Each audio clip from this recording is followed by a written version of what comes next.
Bismillahirrahmanirrahim. Assalamualaikum warahmatullahi wabarakatuh.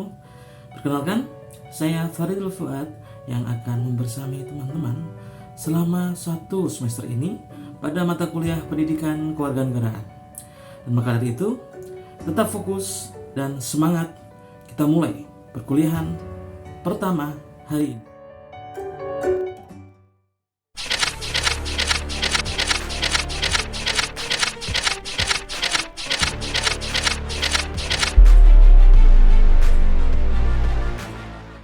Baik, untuk pertemuan pertama, kita akan membahas mengenai mengapa pendidikan kewarganegaraan di perguruan tinggi itu masih diberikan dan masih menjadi suatu ilmu pengetahuan yang penting untuk dimiliki teman-teman mahasiswa di jenjang pendidikan tinggi.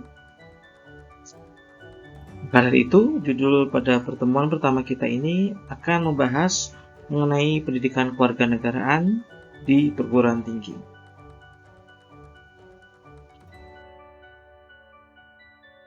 Tujuan dari pembelajaran pertama ini yaitu diharapkan agar mahasiswa mampu memahami dan menjelaskan kembali tentang pendidikan kewarganegaraan di perguruan tinggi.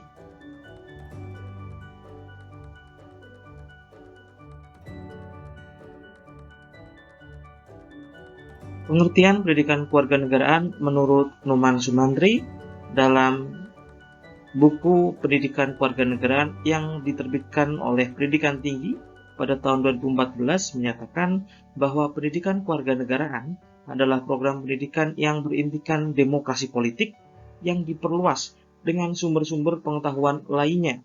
Pengaruh-pengaruh positif dari pendidikan sekolah, masyarakat, dan orang tua yang kesemuanya itu diproses guna melatih para siswa untuk berpikir kritis, analitis, bersikap, dan bertindak demokratis dalam mempersiapkan hidup demokratis yang berdasarkan oleh Pancasila dan Undang-Undang Dasar tahun 1945. Sebagai mata kuliah wajib, tentu pendidikan kewarganegaraan itu merupakan mata kuliah yang harus ditempuh oleh seluruh mahasiswa, baik pada berbagai jurusan di jenjang diploma maupun sarjana. Dan maka dari itu, mata kuliah ini diberikan untuk meningkatkan rasa kebangsaan dan cinta tanah air mahasiswa terhadap negara Indonesia.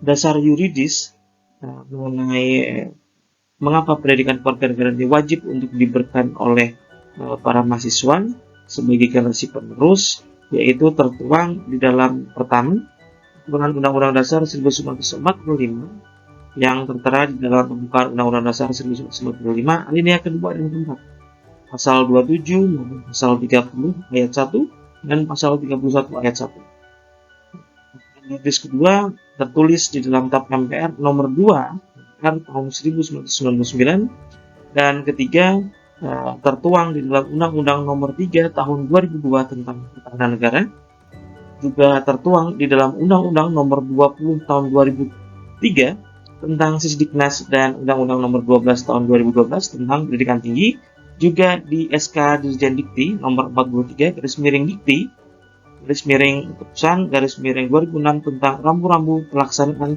kelompok mata kuliah pengembangan kepribadian di perguruan tinggi.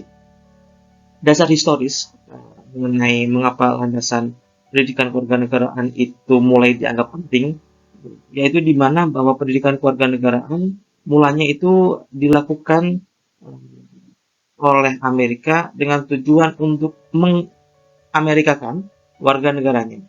Dengan mengusung konsep yang kurang lebih sama, harapannya pendidikan kewarganegaraan di Indonesia pun bertujuan untuk menjadikan warga negara Indonesia yang juga mencintai tanah airnya dan untuk meningkatkan rasa nasionalisme para generasi penerus. Di Indonesia, mata kuliah yang berkaitan dengan pendidikan kewarganegaraan di perguruan tinggi ternyata itu sudah lama ada. Dan pengembangan pendidikan kewarganegaraan di perguruan tinggi dimulai dengan mata kuliah Manipol Pustek, Manifestasi Politik, Undang-Undang Dasar 1945, Sosialisme Indonesia, Demokrasi Terpimpin, Ekonomi Terpimpin, Kepribadian Indonesia, dan Pancasila dan Undang-Undang Dasar tahun 1945 di era tahun 1960-an, dan kemudian dilanjutkan dengan filsafat Pancasila, di mana nama filsafat Pancasila ini digunakan untuk memberikan pengetahuan mengenai pendidikan Indonesia bagi warga negara di era tahun 1970 di Indonesia. Lalu pada tahun 1989 sampai 1990-an namanya berubah menjadi pendidikan kewirausahaan, dan selanjutnya berkembang menjadi pendidikan kewarganegaraan sampai kita kenal saat ini.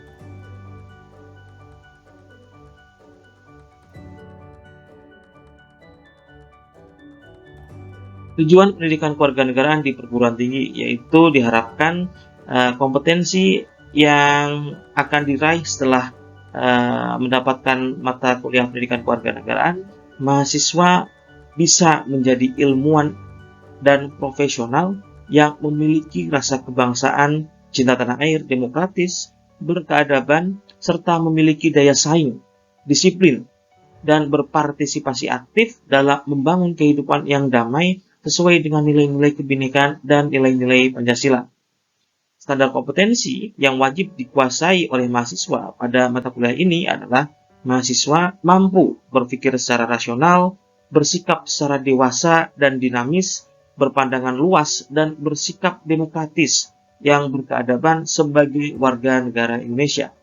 Oleh karena itu, seorang sarjana atau profesional sebagai bagian dari masyarakat Indonesia yang terdidik perlu memahami tentang Indonesia, memiliki kepribadian Indonesia, memiliki rasa kebangsaan Indonesia, dan mencintai tanah air Indonesia. Maka dari itu, kan upaya usaha sadar untuk menyiapkan peserta didik atau mahasiswa dalam tingkat pendidikan tinggi ini agar pada masa mendatang dapat menjadi patriot pembela bangsa dan negara selanjutnya.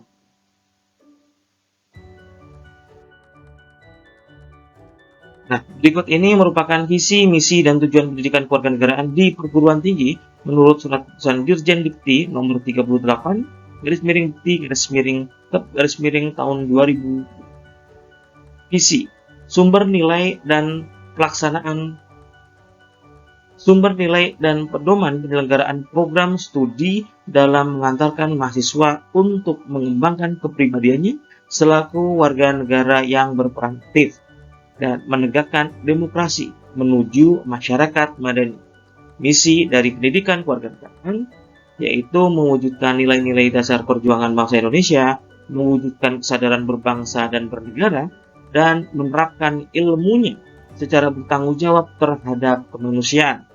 Tujuannya yaitu supaya generasi penerus memiliki motivasi menguasai materi pendidikan kewarganegaraan, mampu mengkaitkan dan mengimplementasikan dalam peranan dan kedudukan serta kepentingannya sebagai individu, anggota keluarga, anggota masyarakat, dan warga negara yang terdidik, memiliki tekad dan kesediaan dalam mewujudkan kaidah-kaidah nilai berbangsa dan bernegara.